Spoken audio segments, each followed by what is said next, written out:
Então, meu nome é André Costa, eu sou do mercado Bitcoin, estou trabalhando na área de novas listagens e novos negócios, que é basicamente toda ideia nova da empresa relacionada a criptomoedas passa pela nossa área.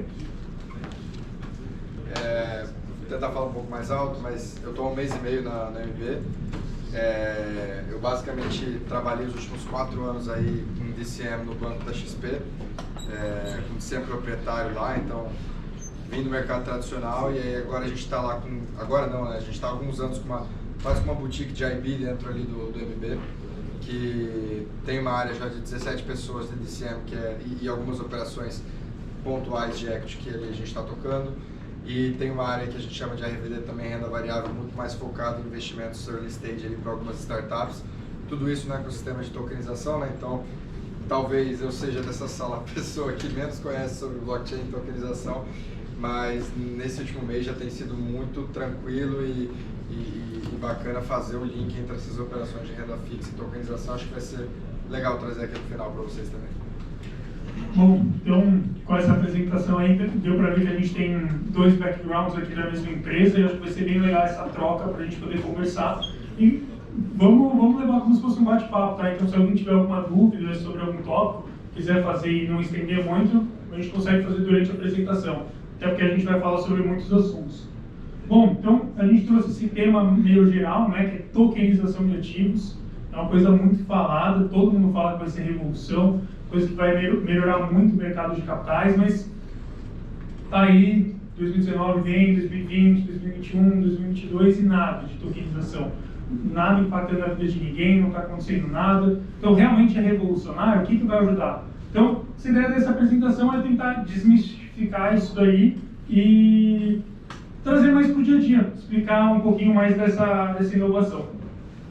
Então, vamos começar primeiro com o que é a tokenização. É só a representação de algum ativo do mundo físico, do mundo tradicional, né, representado em um token dentro de uma blockchain. Então é uma coisa super simples, não é nada muito absurdo, só que isso permite a gente poder transacionar vários ativos pelo meio da internet. Então, em resumo, eu só dei uma pesquisa no Gemini, né, sobre por que a tokenização de ativos vai revolucionar o mundo. E ele me retornou com esses 4 tópicos aqui, que é o que a maioria das pessoas acabam falando, né? Tá dando um eco estranho ou não? Tá. Tentar fazer assim, melhorou? Acho que sim. Bom, vamos ver. E 4 pontos, assim, bem genéricos que a maioria das pessoas falam, né? Que é maior acessibilidade e liquidez, então eu consigo pegar um ativo muito grande e fracionar em pequenas partes. Viu? Bota a camisa por cima do microfone. Sim? Tá, fechou. Eu consigo pegar um ativo muito grande e fracionar em pequenas partes.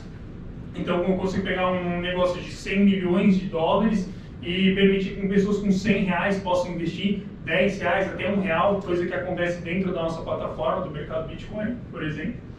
Redução de intermediários. Então, vários ativos e estruturações que a gente tem no mercado financeiro tem muitos intermediários no meio até chegar na ponta final. E com a confiança da blockchain, a gente consegue remover muitos deles.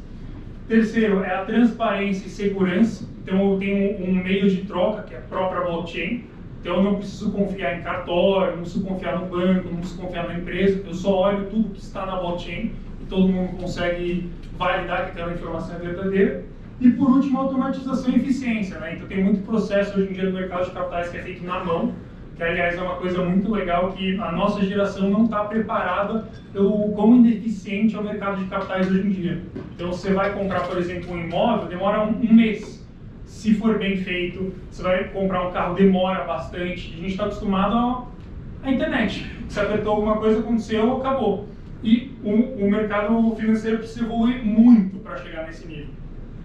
Mas eu comecei trazendo esses pontos muito para falar que são coisas genéricas, benefícios muito genéricos, assim, que todo mundo escuta em qualquer palestra de tokenização, todo mundo que já ouviu isso.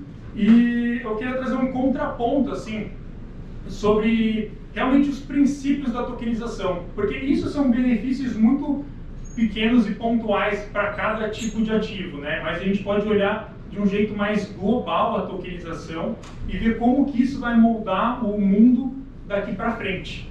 Então, eu gosto de começar com... Opa! Eita. Eu vou passar um vídeo do Bill Gates explicando um pouquinho, acho que foi em 98, o que era a internet. Na TV aberta, explicando para as pessoas por que todo mundo vai usar a internet. Hoje em dia todo mundo sabe que a internet revolucionou o mundo, mas naquela época era meio tipo, cara, estou escutando que a internet é legal, não uso, não preciso usar, o que isso vai mudar? E o apresentador traz um ponto que eu acho que é muito legal, que é o que a maioria das pessoas trazem quando tem alguma coisa que vai revolucionar no longo prazo.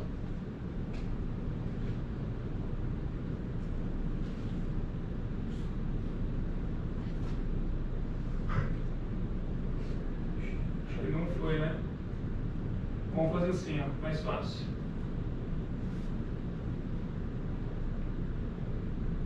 Eita.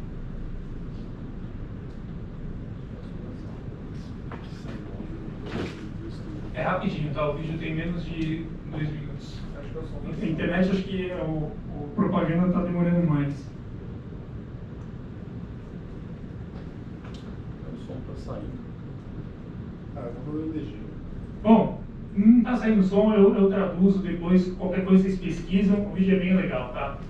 Bom, mas...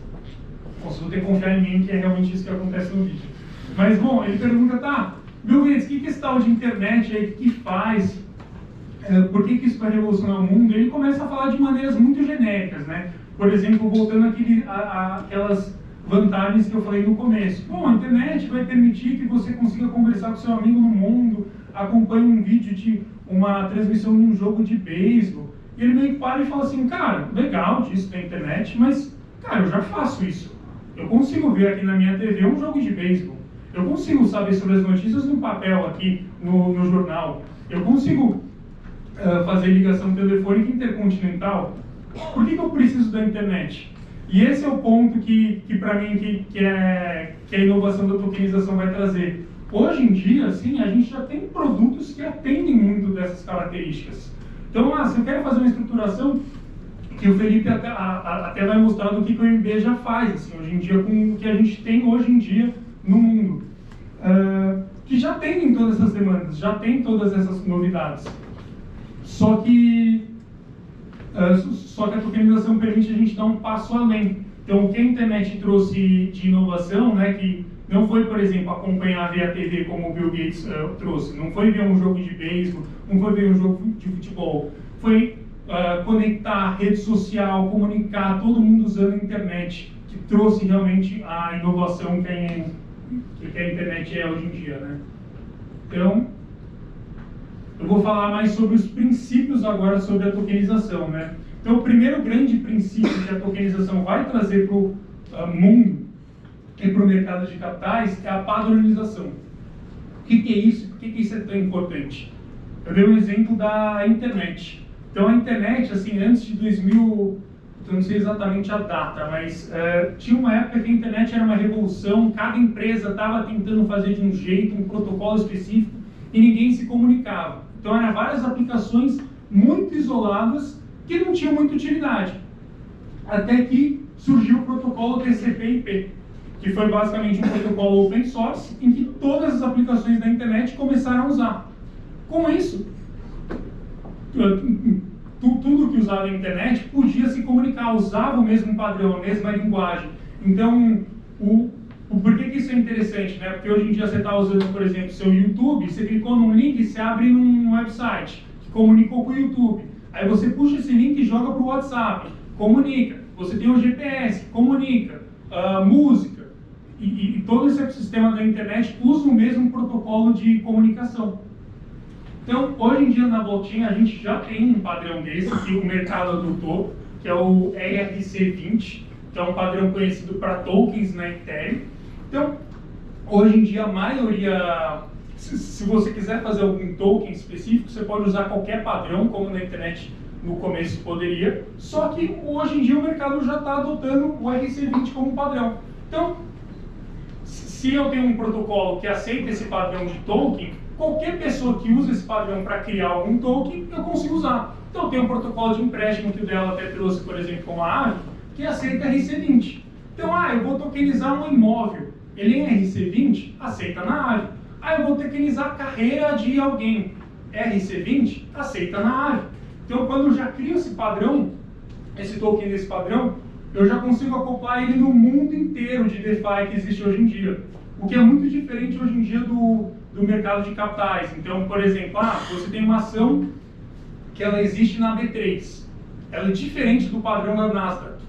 Então, um investidor que acessa a Nasdaq não consegue comprar uma ação da B3.